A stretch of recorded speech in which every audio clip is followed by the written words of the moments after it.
بێکاری، کەمی خزمەتگوزاری، پەراوێز خستنی شارەکە، بوونە بەرداشی نێوان حکومەتانی هەرێم و ناوەند و بوونی ناوچی جێناکۆک لە گرنگترین ئەو کێشانن کە دانیشتوانی قەزای کفری ناچاپ بەدەنگ هەڵبڕین و ڕاگەیاندنی مانگرتنی 24 کاتژمێری کرد.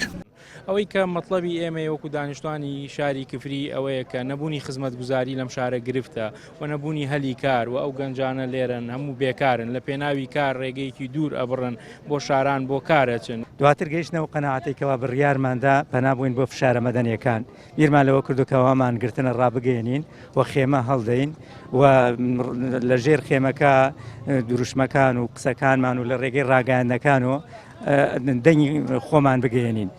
خاتعی تلیشانمان هەیە، یعنی دەواازەی کفریە لە ڕووی حکوومەتەوە مادەی سەوچلە تقریبان ڕووپەرەکەی 16,000 دۆنمە.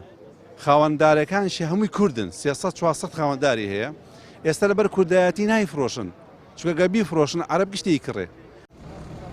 بەپی بەدواداچوونەکانی پەیام نووسینگەی جێگیری سەرۆکی حکوومەت پەیامی بۆ مانگرتوان ناردوو و داوای دانیشتن و یەکتربینینی کردووە تا ئەوەی بەڵێنی جددی حکوومەتیان پێ بدات و لە بەرامبەردا ئەوانیش کۆتایی بە ماگرتنەکەیان بهێنن، بەڵام خۆپیشاندەران داواکەیان ڕەت کردوێتەوە.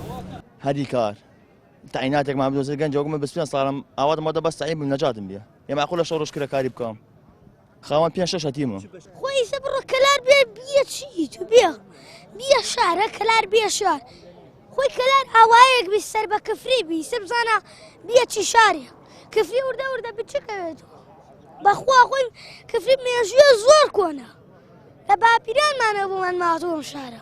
داواکە لە حکوومەت یاریمی کوردستان ئاوڕێ لەم شارە بداتەوە. ئەمە من عمر ژیانم 43 ساڵیش خۆشێکم لەم شارە نەدی. داواکەم لە حەزبەکانی ئەگردوو بن پرۆژێ بۆ ئەم شارە بۆ هەموو شارەکان تر.